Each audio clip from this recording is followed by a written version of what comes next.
adianta fazer toda uma gravação para no final você descobrir que estava com o áudio mudo. Ou pior, com aquelas variações horrorosas. Ora o som muito alto, ora o som muito baixo. E ainda tem os ruídos, que sempre podem atrapalhar o entendimento legal do som.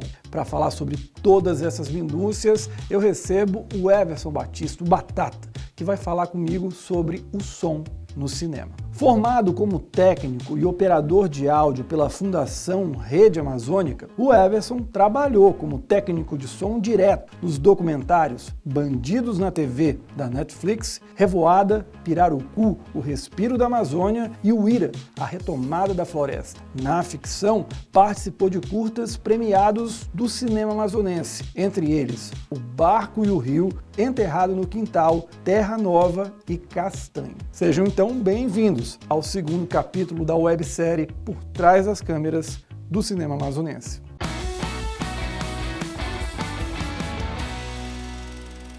E agora chegou a hora de falar com o Everson Batata Batista, mas daqui a pouco eu falo, a gente vai guardar. Por que é batata? Eu já perguntei isso uma vez no podcast, né?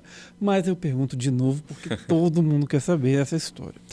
Vamos então, Everson, prazer imenso tê-lo aqui conosco. Eu sei que você está cheio de filmes, rodando, fazendo campanha e tal, mas muito obrigado por arranjar esse tempinho para falar conosco. Sempre um prazer te receber aqui no Cine 7. Nossa, eu que me sinto honrado sempre de ser convidado assim, entendeu? Eu sempre reforço assim, a importância do trabalho que vocês fazem, né? Para o nosso cinema aqui da região norte, como um todo. Norte não, do Brasil, porque a gente também é Brasil, né? Claro. E eu vim muito alegre, assim, cheio de expectativa, assim, com certeza. Esperamos correspondê-las todas.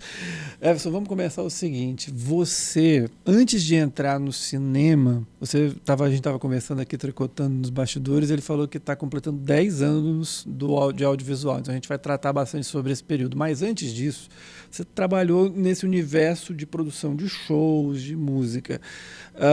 Como é que você começou essa história? Como é que foi, assim, já gostava, você ia para show quando era criança, aí ficava, em vez de olhar para o artista, olhava para a mesa de som. Como é que isso caiu na tua vida? E com quais artistas você já trabalhou? Um breve relato dos nomes com quem você já trabalhou. Eu comecei com a música, assim, né? Pra ser bem sincero, desde adolescente eu comecei a estudar música. E isso acabou fazendo uma junção ao som, porque existia uma necessidade na igreja que eu frequentava na época de alguém para operar, né, controlar assim, né, nos cultos e tal. E eu sempre estava disposto ali, né. Então eu vi como a pessoa trabalhava, eu ia entendendo como é que funcionava e fui fazendo. E quando eu completei a maioridade, né, as pessoas já me colocaram para trabalhar no departamento de comunicação de lá. Da igreja. Da igreja. E quando você começou, você disse assim, tinha interesse, você começou com quantos anos, mais ou menos? 14 anos. 14 já. Anos. Comecei com 14, não vou falar quanto que eu tô não, agora, tudo bem, não tem problema, ele não precisa chegar nesse nível. Não, mas pois é, foi assim. E nessa época, assim, era um formato de TV, né?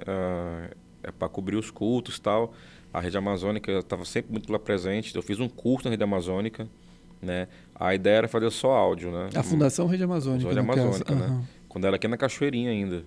Né? E de lá, só que assim, eu não fiz só o som, né? Acabei fazendo todo o apanhado de TV. Aí fui conhecendo a questão de câmera, tudinho. E daí eu migrei para ser técnico de som, né?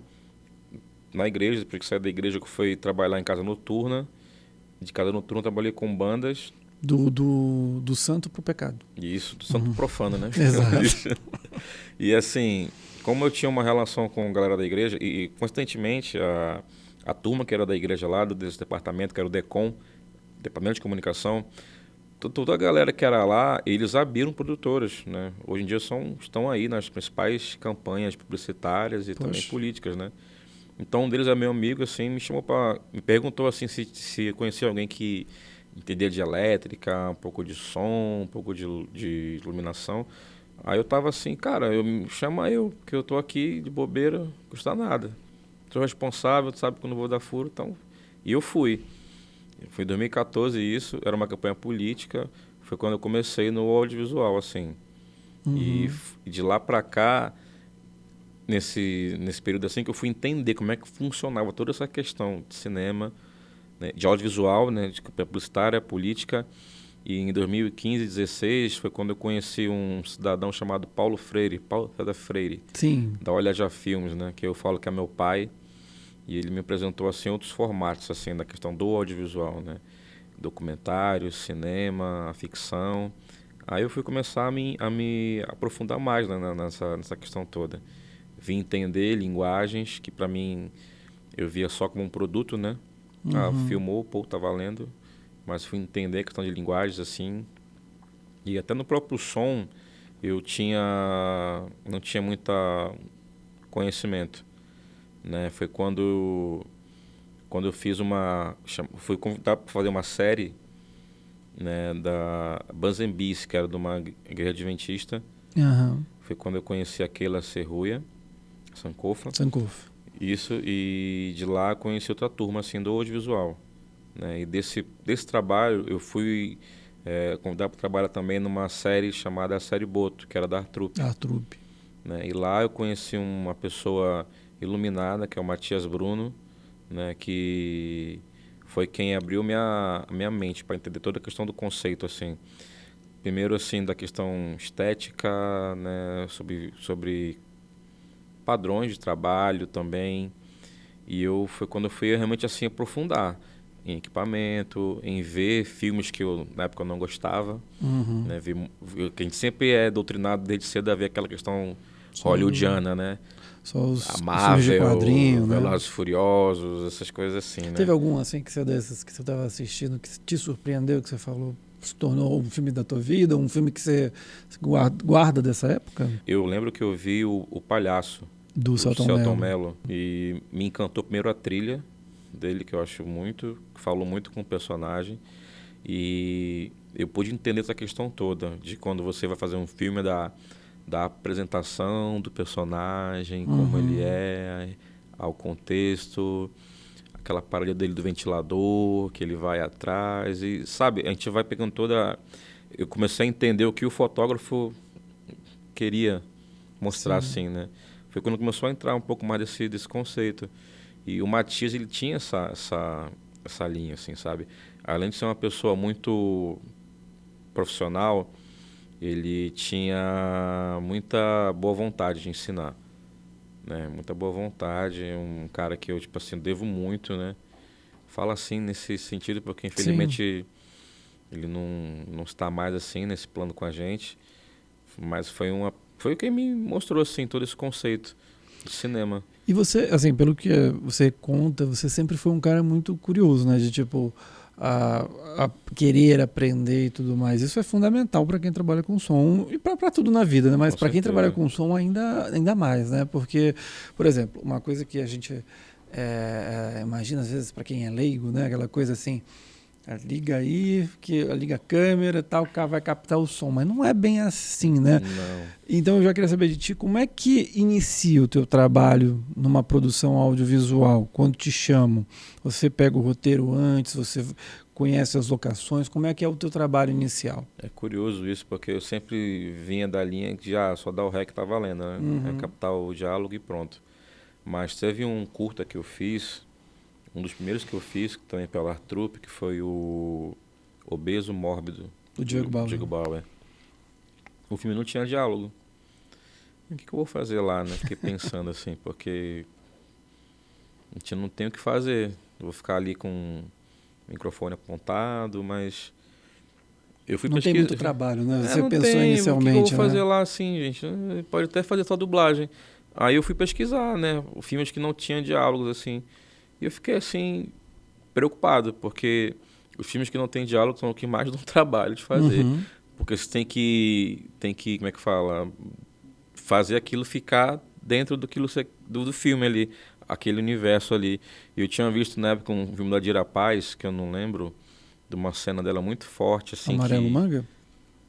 Não tem, eu acho que foi Amarelo Ou Manga. Divino Amor? Divino Amor. Divino Amor. Que uma Você cena falou que cena forte, eu pensei nesses dois. Nossa, que não tinha diálogo assim, eu fui entender, assim, né? Então eu comecei a mergulhar mais. E quando a gente foi fazer o Obeso, eu conversei com o Diego, assim, e eu pedi para ele uma quantidade X de microfone. Mas ele também, tipo assim, mas... Não é só ligar a câmera. Pois é, para que isso, assim? Mas é mais importante, não, mas eu quero fazer algumas experiências, assim. né? E tinha zero noção, eu tinha pouco recurso também. E beleza, vamos fazer. Fizemos o filme, acho que em 4 ou 5 diárias, assim, sabe? E rolou. E foi do Obeso que a gente ganhou o primeiro prêmio, né, de sonorização, assim, que foi Foi no no Festival do Guarnicê. Maranhão, né, Aham. que juntamente com o Lucas Coelho, que é um cara que também trabalha em pós, ele fez um trabalho muito bom, né, e pensando nessa questão da pós, ele me pediu algumas coisas para acrescentar no filme. Uhum. Então eu vi que era importante de conversar, né, primeiro o que passa na cabeça do diretor, né, alguns eles conseguem, assim, ser bastante coerentes, né, com a realidade, né, seja ela financeira do filme, da proposta do filme, né, e a gente consegue atender essa expectativa.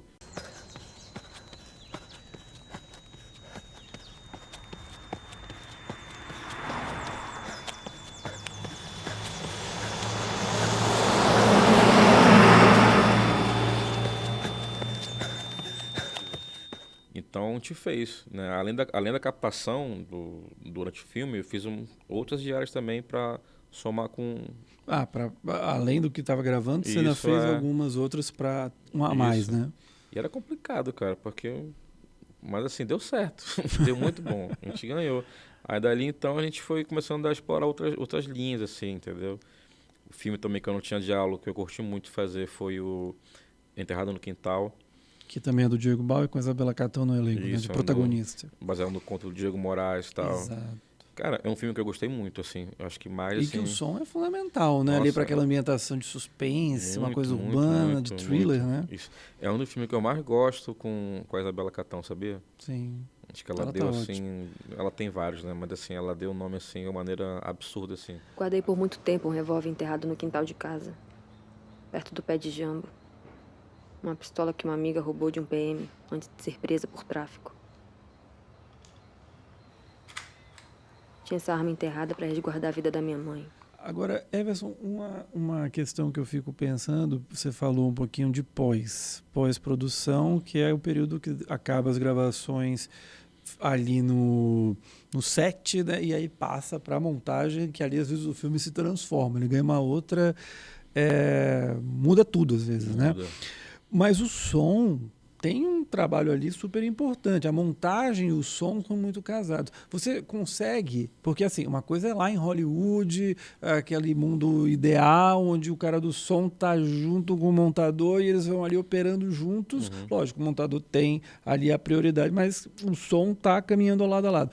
Aqui, dentro da nossa realidade, você consegue ter esse espaço para entrar também na pós-produção ou não dá? Como é que é esse diálogo com o montador nesse período já de pós do filme?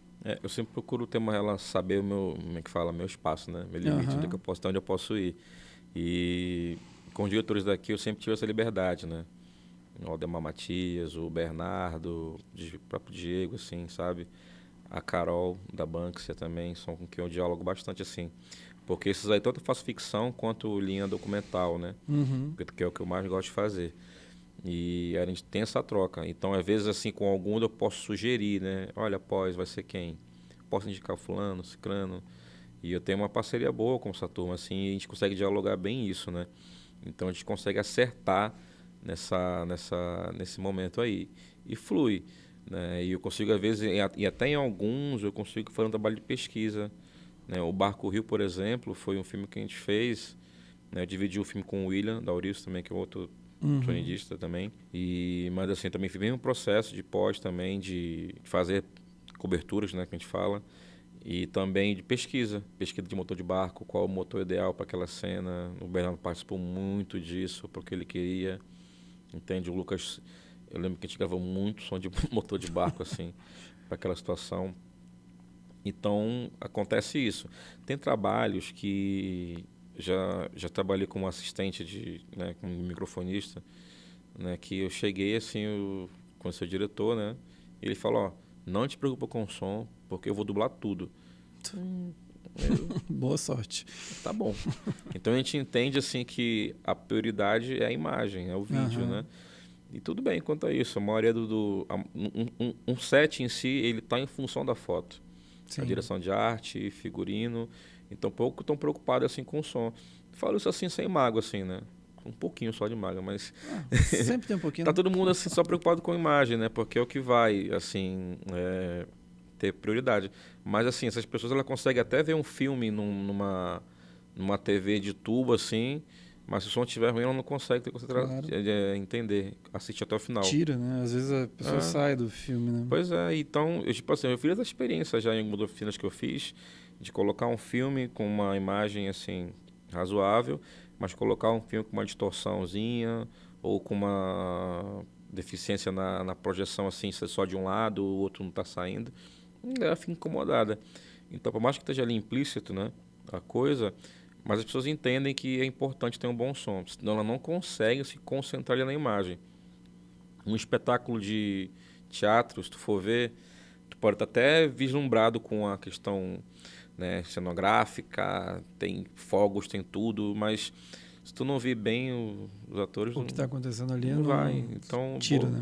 boa parte é do áudio ali, se não estiver bem feito. Eu costumo falar assim, que se não reclamarem de nada, é porque está tudo bem. Sim. Sempre é assim. Mas se você não fizer um bom trabalho, as pessoas vão sentir.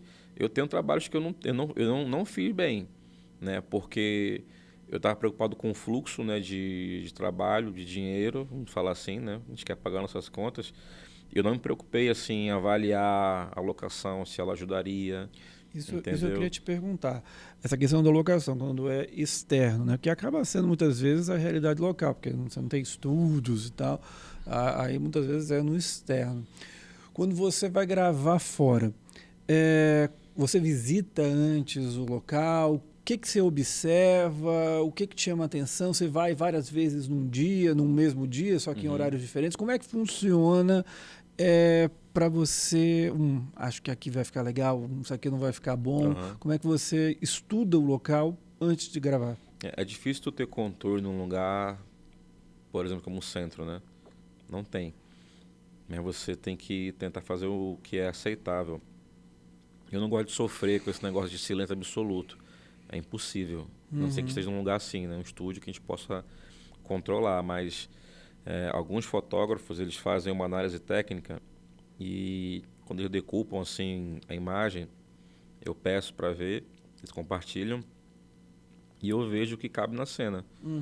Se é um filme de época e ele está num plano e eu estou gravando ali no centro e tá uma festa no Bar do Caldeiro Passa um ali. avião. Não, tá uma festa no Bar do Caldeiro Sim. com música totalmente fora, assim, não vai. Né? Então, realmente, a gente tem dificuldade de fazer essa adaptação, né? essa junção. Mas tem alguma coisa assim que adequa àquela situação, é um carro, ou como eu sempre gravo muito documental assim né, na floresta, assim, cara, a gente está aqui gravando, passa uma rabeta ali. Tudo bem, é o contexto, ela está passando no fundo, desde que ela não cubra assim a voz, não está valendo. Porque a gente ouve falar de irmãos da batalha.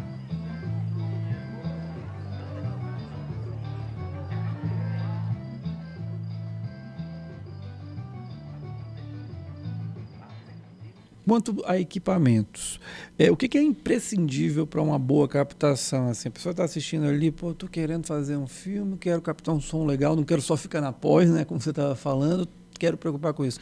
O que você orienta, assim, quais são os equipamentos, desde, assim, não precisa a gente falar todo o equipamento que você deve trabalhar com o Arsenal, que eu já te vi trabalhando numa produção, ele carrega uma malinha, é o que aquilo ali? É um case, né? É um case, um negócio, precisa a gente ficar carregando aquilo lá para tudo quanto é canto, é um negócio de louco. Mas o que não pode faltar num set de filmagem para ter uma captação minimamente boa, minimamente decente? A gente tem vários pontos, né? Mas assim, um bom microfone faz diferença, né? E você conhecer o limite que ele trabalha, né? É como eu comprar um microfone e saber o limite que ele aguenta, que ele suporta, o quanto que eu posso distanciar, afastar e a cobertura que ele tem. Porque a partir daí, tem fotógrafo que não liga muito para isso, não. Ele bota aquela lente 24, abertona, né? E tipo assim, aí tu tem que bota uma luz que não te favorece para se tu jogar o boom vai dar uma sombra. Então já quebra todo um esquema. Então acho que tu tem um bom microfone para que tu possa chegar dentro desse padrão, um bom microfone. Se tu vai gravar num celular, num gravador ou num computador, tudo bem, mas assim, um microfone bom já faz muita diferença para ti. E, assim, você já trabalhou, você estava falando um pouquinho sobre assim, trabalhar em documentários, ficção. Tem alguma coisa que diferencia um para outro, algum cuidado específico, ou varia de cada projeto? A ficção, ela é algo assim que ela é muito construída, né? Então você tem que pensar em processos que possam somar naquilo ali, né? Principalmente com a performance do ator. Uhum. Então eu acho que ele exige mais atenção. O documental, ele é algo assim que realmente o que importa é você captar com clareza assim o depoimento da pessoa, como a gente fez no filme da Netflix, né, do Wallace, né? Do Bandidos na TV. Isso, que a gente gastou assim, ali foram horas e horas captando, né? Meses e horas, assim. Quanto tempo você lembra, mais ou menos? Nossa, eu lembro que eles vieram aqui, fizeram 4 expedições para cá, né? Para o Brasil, para captar. Em 2 anos, assim. 1 ano e meio, né? E tinha depoimentos que duravam mais de 5 horas. Meu Deus. Entendeu?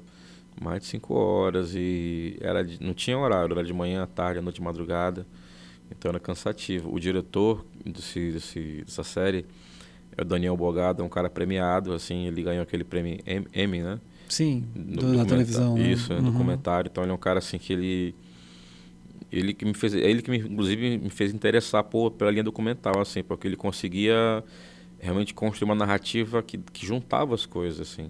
O começo é confuso, mas quando tu vai entender no raciocínio que ele propõe, assim, faz muito sentido, né? Todas as perguntas, às vezes até a saia justa que a gente passava com algum entrevistado, né?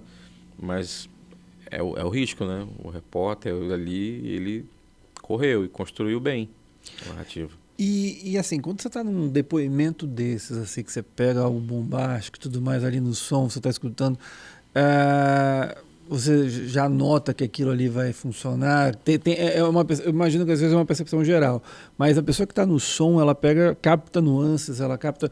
Como é que você... Tem alguma coisa assim que você lembra, assim, que falou, cara, isso aqui não tem a menor dúvida, porque você falou, gravamos aí 5 meses, né?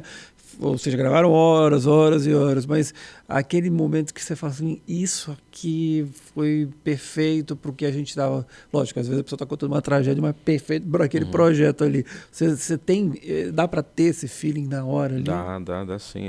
Eu já me emocionei muito, assim, com depoimento, sabe? De gente contando pontos, assim. Mas uma coisa que mais me marca, assim, não é nem tanta emoção, mas é quando tu saca que as pessoas estão mentindo, assim, entende? Já deu para sacar muitas vezes? Já deu para sacar. Mas pela voz? Pela voz, né? Pela voz, pela entoação. E muitas das vezes, assim, a pessoa ela demonstra uma frieza, mas o corpo está falando outro, entendeu? E a gente tem as medições de VU, a gente consegue ver as alterações, né? Sim. E às vezes, assim, a gente sente desconforto e o coração chega a acelerar no ponto de você ouvir, né? Opa. Tu já escutou uma dessas? Ixi, bastante. Bastante. Já aconteceu de eu estar fazendo um documental e ter que entrevistar um determinado pessoa pública, né, político assim, e ele ficar numa saia justa com relação a uma pergunta bem difícil e ele ficar nessa situação, né? E começar a se falar mais rápido, né? Repetidamente, né? Mesma coisa. Uma leve alteração, assim, a gente fica... Opa! Tem alguma coisa aí. Alguma coisa tem aí, né? Mas assim, a gente só tem que ouvir, né? Oficialmente foragido. Policiais já começaram a atirar! Everson, você trabalhou já em vários projetos com produtoras das mais diversas. Você estava contando aqui com a Cidade Flutuante do Bernardo e da Valentina, com a Bânxia da Carol. Você está aí desde 2014 trabalhando com audiovisual. Como é que você observa, como é que você avalia o momento do nosso audiovisual, especialmente para o lado de som? Assim, a gente vê você com muita força, mas você consegue já ver outros nomes que estão surgindo? O olhar que se tem sobre o som já mudou ou não? Ainda continua coisas atrasadas? O que você enxerga desse panorama atual? Tem uma mudança bastante significativa, né? A gente vê primeiro uma certa conscientização dos diretores, né, da importância de fazer um negócio legal para o som. Eu lembro que quando eu comecei não tinha muitas pessoas trabalhando assim, né? Geralmente tinha uma pessoa que ela fazia captação e também editava, trilhava, todo o processo. Hoje a gente montou um grupo, né, de som direto aqui que tem umas 6, 7 pessoas assim, né, que já tem autonomia para trabalhar, né, com o seu material, tem assim liberdade para poder negociar legal, sabe? E então a gente já vê a diferença. E acima de tudo é a consciência da produção mesmo, sabe, de fazer um negócio legal. Eu lembro que tinha diretores que antigamente a preocupação que ele tinha era que o sinal do meu gravador, que eu mandasse para a câmera dele, fosse suficiente para valer. Pouco importava o arquivo que estava no meu cartão, entendeu? Sim. Pouco importava. Ele já ia usar só a referência que estava para juntar. E às vezes tu via assim que o áudio ele tinha diferenças no diálogo principalmente, entende? E hoje eles já pensam numa pós. Então eles se preocupam com os elementos que vão somar naquela situação. Sim. É significativa a mudança, assim. Falta muito, mas eu vejo que tem uma importância, tem uma conscientização já que está deixando mais feliz, assim. E você sente que está diminuindo, então, aqui, pelo que você está falando, pelo que eu estou entendendo, você sente que está diminuindo muito aquela ideia de resolve na pós, ou ainda que tenha esse cuidado de olha, tem que fazer ajustes, mas a captação do momento, o pessoal também está se tocando. Não é só aquela coisa, depois a gente resolve isso aí. Você sente que tá vendo essa mudança, né? Assim, até porque assim, a gente ainda não tem ainda esse luxo de fazer um trabalho que a gente pode pensar em resolver tudo na pós. Sim. Né? Os que faziam isso antigamente sentiram quando foi para pós. Devia ter feito isso aqui. Captado melhor. Isso. Né? Mas assim, as produções grandes assim que eu já fiz, eles realmente não se importam muito não. Na pós eles fazem, realmente. Enquanto a isso, não tem nada o que fazer. É atender e pronto. Mas boa parte da galera daqui, ela tá preocupada realmente em resolver tudo ali. Né? E posteriormente complementar com algo assim para finalizar. Mas isso é bem legal já, essa turma. E Everson, assim, você é um cara que tem uma participação grande, né? O Everson aqui tem uma participação grande na discussão das políticas públicas aqui em Manaus. Ele integra, é um dos principais nomes do Fórum do Audiovisual Amazonense, que é um grupo, tem muita briga, tem muitas tretas, mas ele também faz suas participações, assim, tem sua participação relevante no debate político e das construções de políticas culturais para o audiovisual. Nesse sentido, como é que você vê as políticas públicas voltadas? A gente está perto de uma eleição, né, municipal, pelo menos nesse período que a gente está gravando aqui. Como é que você observa? Assim, a gente ainda tem muito para avançar. Quais são os maiores problemas hoje? Ainda, por exemplo, se enxerga o audiovisual como uma indústria, ou pelo menos um ramo econômico que com capacidade de geração de emprego, de renda, ou a gente ainda está muito longe disso? Bom, infelizmente eu acho que está muito longe ainda, sabe? Eu acho que mais pela conscientização dos nossos políticos e também do profissional. Né? A gente tem os dados aí, né, da Ancine, de como economicamente o audiovisual, ele é, né, lucrativo, como o que ele gera, né, de emprego direto, indireto, enfim. Isso a gente está cansado de saber, mas assim, recentemente a gente teve umas reuniões e a gente queria muito mobilizar a turma para fazer a questão da votação dos VODs, né, que estava lá em pauta, das cotas e tudo mais, dos streamings, né. E a gente fez uma mobilização e eu tenho acesso, né, a alguns parlamentares, porque independente no político, assim, eu faço uma gravação, né, partidária com alguns deles, assim. Eu tenho um diálogo, uma abertura, né? Então eu fui lá, né, conversar com eles, com alguns, e eu coloquei a questão toda. E nenhum sabia o que estava acontecendo. Nenhum. Então eles perguntaram, o que é isso? Não. Eu falei, mas está em votação lá, Vossa Excelência, né? O senhor está lá. Ele não precisa de estar lá, não. Alguns falam bem assim, vou ver o que o partido vai falar. Mas assim, é chato porque a gente não vê o interesse, né? A gente não entende como isso movimenta. E até agora, né, recentemente, alguns desses candidatos à prefeitura abrem caixinha de pergunta, né? Eu vou lá, né? Eu lanço uma. Nunca respondem. Não, um respondeu. Respondeu? E eu perguntei para ele sobre a lei de incentivo, né? O que ele acha da lei de incentivo à cultura. Ele falou bem assim, acho bom, mas eu acho que os editais têm que ser mais transparentes. Eu falei, tudo bem, editar uma coisa que eu quero me referir à lei de incentivo à cultura, né? Que é uma coisa totalmente diferente. Entendo. Diferente. Então a gente já vê que o cara não estava realmente por dentro da situação. Então eu vejo que nossos políticos, assim, eles estão realmente não estão nem aí, até porque ainda o audiovisual ele não tem apelo popular. Sim. Né? Não tem. Você vê que poucas pessoas vão prestigiar o cinema nacional. A gente vê essa dificuldade. Então, realmente é um reflexo do que está na sociedade. Assim. Então, político é isso. E eu também vejo que a nossa estabilidade também, sabe? De a gente não ter representantes que estejam ali fazendo esse papel. E, por outro lado, também... Mas você diz o papel no parlamento ou o papel desse diálogo, dessa interlocução com a classe política? A interlocução no parlamento, acho que tudo um pouco, Os sabe? dois, né? E eu vejo também assim, eu vejo que a turma assim do audiovisual, eles estão mais preocupados com uma parte, né? Não vamos ser injustos, mas preocupado com o que vai ter de política pública para nós aí, sabe? É aquela coisa direta, né? O edital Isso. Vai ter o dinheiro ali. Vai ter quanto para qual é nosso valor para nossa pra ficção? Tem que ter mais, já não sei o quê. Só que assim, isso eu já vi várias vezes assim da Secretaria de Cultura. Olha, a gente tem um valor aqui para apresentar para vocês. O que vocês querem fazer? A gente quer produzir. Beleza, eu acho legal produzir, mas também eu vejo uma deficiência na parte de formação. Formação. Sim. Eu sinto falta, assim. A minha formação ela é técnica, né? Além dos cursos que eu fiz lá... É isso que eu ia te perguntar. Que eu fiz na Rede Amazônica, eu fiz alguns cursos, né, em Brasília, no CAN de Brasília, e também fiz pela ABC, né, na qual até também sou associado. Mas assim, são cursos técnicos, não é uma formação superior, né?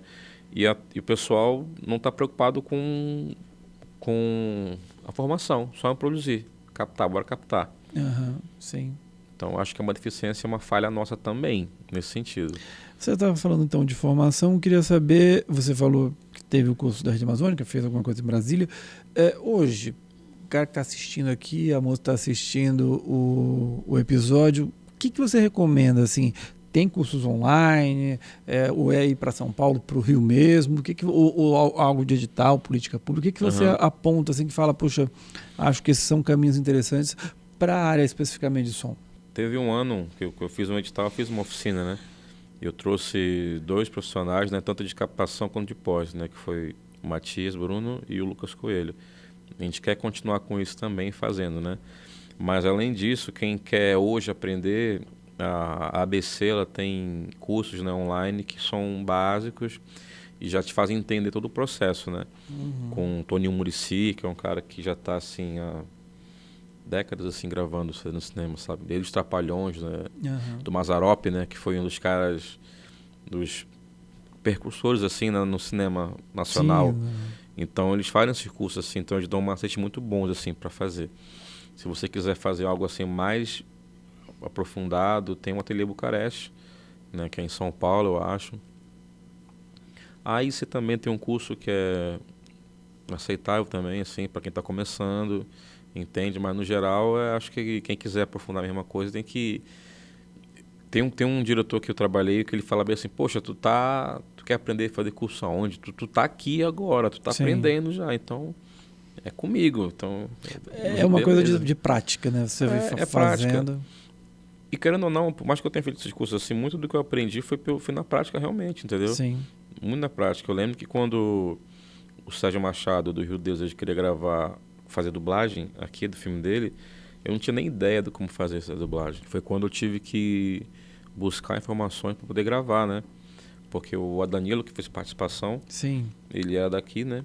O Danilo e a Isabela Catão. Então a gente tinha que fazer essa parada deles aqui. O filme da Uira também, a gente gravou uns voice-over também, a gente fez aqui, com o estúdio era em Nova York, então a gente teve que atender essa demanda.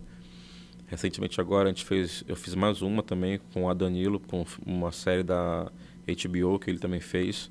Sim. A gente teve que fazer lá a dublagem também. Então é tipo assim, é entender como é que funcionava o processo, né? Aí a gente fez. E deu certo, tá rolando assim, né? E tem outros processos que estão acontecendo nisso, né? Então a necessidade faz o profissional. Mesma coisa foi com o lance da pós também, de entender essa questão da pós e assim a gente vai fazendo. Claro, não recomendo todo mundo fazer. Se você conhece alguém que sabe fazer, né, você cola nele e vai fazendo, assim. Sim. Mas assim... Colar em ti, no caso. Não, quem te puder, te compartilha. Não tem esse B.O. não, assim. Mas assim, tem muita gente aqui que tem uma formação que é muito bem baseada, sabe? A própria Valentina Ricardo, para mim, é uma das pessoas assim, mais preparadas para fazer Sem dúvida. qualquer formação na questão de cinema, sabe? Eu falo assim, por ter trabalhado com ela já em várias situações, né, dela sendo assistente, dela fazendo o primeiro filme dela, e hoje ela, para mim, é uma das fotógrafas mais assim, brilhantes que tem aqui na região. Eu gosto de recordar todo dia que o que estamos vivendo não é um processo natural, mas uma fase a mais de uma guerra que nunca cessou. Você é um profissional que já ganhou, né? Você falando há pouco do Festival Guarnicê, que é um dos mais tradicionais, mais longevos festivais de cinema do Brasil, e também ganhou um prêmio no Olhar do Norte. O que representa para ti esse reconhecimento? Não dê uma de falso, de modesto, nossa. por favor, por favor. Não, O que representa para ti? Porque assim, aquele trabalho todo chega ali, um prêmio, um reconhecimento. O que representa para ti? Nossa, assim, é difícil falar porque eu acho que eu tenho 3 premiações, né? Desse do Obeso, tem uma também do Barco Rio também, que eu não lembro agora qual que é o festival que te ganhou. O Bernardo me falou, não lembro agora. Eu acho que é esse que Foram falou, tantos, né? Então é esse daí. E o Olhar do Norte, né? E assim, quando a gente fala nisso, eu lembro quando eu fui pro Olhar do Norte ano passado, eu fui até todo meio relaxadão, sabe? Vai ser premiação, vou assistir premiação. E não imaginava que o Revoada do Rafael, né, Ramos fosse ganhar. Então quando eu tomei um susto tão grande e fui lá e fiquei assim, passa um filme muito rápido na cabeça. Ficou nervoso? Foi no palco do Teatro Amazonas. Fica nervoso, porque a gente lembra de toda uma trajetória, né, que a gente passa, assim, e eu já tive meu carro roubado, né, com todo meu material, por exemplo. Faz tempo? Foi em 2018, eu tinha acabado de gravar um filme do Adamar Matias, que é o Declare o Seu Amor Delivery, que ele vai lançar. Ele vai lançar? Vai lançar. Esse é o filme mais misterioso da história, foi feito já há um tempo. Tem o Danilo no elenco que tá hoje, não saiu. Isso, ele vai lançar agora esse ano. Eu já vi. Ele vai lançar esse ano. E eu lembro que eu fui para uma comemoração, acabou, vamos comemorar, né? Eu tava com o material todo no carro, lá na mala, e tipo assim, levaram tudo. Tudo, eu não fiquei com nada, não fiquei com nenhum fone. Desculpa assim. perguntar, um prejuízo de quantos mil? Nossa, Uma brincadeira foi mais de 40 mil, assim, 40? prejuízo. Meu Deus. Tinha gravador, lapela, sabe? Eu fiquei assim numa situação horrível, assim. Era alguns dias antes do Natal, né? Presente de Natal. Pois é, eu lembro que pós esse episódio eu ia trabalhar num evento, né, de uma banda grande daqui, que faz sempre um revival aqui, né? E eu não tinha um fone, eu não tinha um plug, eu não tinha nada, assim, eu fiquei mal, assim. Isso foi 2018 e hoje, né, quando eu tava lá, né, eu lembro de toda essa trajetória, assim, que, poxa, foi 2018, de 2014 para 2018, eu consegui construir uma coisinha ali para me trabalhar, né? E esse material então foi construído dessa época até 2018. E eu perdi tudo. E eu não tinha nenhum recurso para continuar. Levaram o computador, levaram o tablet, levaram um gravador, lapela, fone. Eu tinha uma variedade de microfones, de fone. Então foi tudo embora, assim, minha mochila também. Eu comprei uma mochila na época própria para a situação, entendeu? Para me poder também andar no mato, assim, né? Tudo. E eu perdi tudo, assim. E fiquei com a moral lá embaixo, assim. Mas, assim, eu tive muita ajuda, né? De um amigo, do William, que ele me deixou A gente dividiu o material, assim, isso foi fundamental para mim poder conseguir reconstruir. O William, qual é o William sobrenome? Daurício. Daurício, Ele sim. também é técnico de som. Então, ele me ajudou muito nesse processo, sabe? E eu lembro, assim, que quando eu cheguei lá, eu lembrei dessa situação, né? Eu lembrei das diversas, assim, sacrifícios que a minha mãe fez para que eu tivesse alguma coisa também, né? De formação mesmo, estudar inglês, que é uma coisa que é fundamental para mim hoje, alguns trabalhos. Eu sou filho único, né? E minha mãe é mãe solteira, então a gente não tem alguns acessos numa sociedade como a nossa, assim. Então, muito do que a gente construiu aqui é pela, não vou falar assim, merecimento, não queria usar essa palavra não, mas tipo assim, mas é conquista, foi né? uma luta, né? É uma luta. Fazer cinema aqui é uma luta, entende? Então a gente conquistar isso tudo assim, ter esse reconhecimento parece que saiu assim toneladas dos ombros assim, sabe? Porque a gente carrega muita coisa, né, para estar num set. A gente abre mão de muita coisa. Eu já tive ausente de vários aniversários dos meus filhos, assim, porque eu estava no trabalho, entendeu? Eu lembro que o João, quando fez 1 ano, eu não estava, né, meu filho. Não estava lá, porque eu estava no set, gravando. Ano passado eu não estava no aniversário de nenhum dos meus filhos. Esse ano já não tive no da Maria nem do João. Então, Você tem quantos filhos? Tenho 3, né? 3. Maria, João e Ana. E talvez eu não esteja no da Ana também, porque eu tenho uma agenda assim, talvez eu não esteja assim. Então a gente sofre, assim, sabe, nesse sentido, assim. Então quando a gente recebe esse reconhecimento, é um alívio, assim, é um afago que a gente recebe, que tipo assim, vamos continuar, porque a coisa está indo bem. E quando eu vejo pessoas também querendo se interessar em fazer o que você está fazendo, né, isso também dá uma alegria. Mas eu já vi você com seus filhos, e eles me parecem assim, muito orgulhosos de você. E aí, algum deles tem vontade? Assim, você recomendaria? Tipo, vai lá trabalhar com som no cinema. Quando eu vim pra cá, a Ana, minha filha, falou comigo, né, o que eu ia fazer e tal, e ela queria até vir, né, eu falei, não... Pode vir. Se ela tivesse aqui, ela ia tomar conta de tudo, ela ia falar, né, por todos nós, assim. Fique à vontade. Mas, assim... Da próxima vez a gente já entrevista. O João, esse ano, estreou no cinema, a gente fez ele fez uma participação no Dia dos Pais, do Bernardo. Sim. Ele tá lá, do né. Bernardo Abinada, o filme que ainda vai sair, tem matéria no Cine 7. Isso. O Cine 7 até cobriu lá e lançou também, tá lá também, vocês fizeram uns... A gente foi no Pé de Peixe. Pé de Peixe, foi né? no Pé de Peixe. Confundi isso. Mas tudo bem, que esse ainda não deu, porque foi muito rápido, foram 4 dias. Quando eu vi, eu soube, eu já tinha acabado. Pois mas tudo bem. Mas o João fez a participação lá, entendeu? Foi? A Maria também fez alguma coisa ali também. Eu acho que a arte em si, ela tá nele, sabe? Seja como desenho, como música, cinema, tá neles, assim. Eles brincam disso, né? Eles vêm ali, tem um quarto que é cheio de equipamento, eles estão lá, estão vendo, estão mexendo, estão... Daqui a algum tempo, são eles que vão faltar ao teu aniversário, pô. É verdade. Não, papai, agora é seu aniversário, não vou poder vir porque estou gravando. Everson, para encerrar, tem a pergunta principal, a mais importante de todos. Você tem um apelido, que é Batata. Por que Batata? Então, Batata, ele veio da minha infância, né? Eu lembro que eu tinha um professor de música que... Ele me deu esse apelido, né? E... Pessoa legal, não é o contrário às vezes, né? Mas foi... Ele que me deu esse apelido, porque, tipo assim, eu era o menorzinho da turma, assim, e eu sempre andei com gente mais velha, né? E era muito referente ao desenho do Manda-Chuva. Sim. Que tinha o Batatinha, né? Que era o gatinho menor com os gatos mais escaldados lá, né? Sim. E também ele dizia que tinha uma certa semelhança também, né? Não sei se tem, dá uma olhada depois aí, ver se tem. Todo mundo fala que tem. Também dizem que você tem semelhança com o Batata do Toy Story. Toy Story, comida de batata, né? Pois é, o meu filho tem um bonequinho desse, né? Você tinha cabeça de batata? Tem. Ele chama de Batata? Não, ele chama de Everson. Nem de pai ele chama, ele fala Everson, pra tu ter uma ideia. Mas eles têm noção do Batatinha, né? Até porque quando quem vê eles assim fala, os Batatinhas aí, né? A trupe. Então dá tudo certo, assim.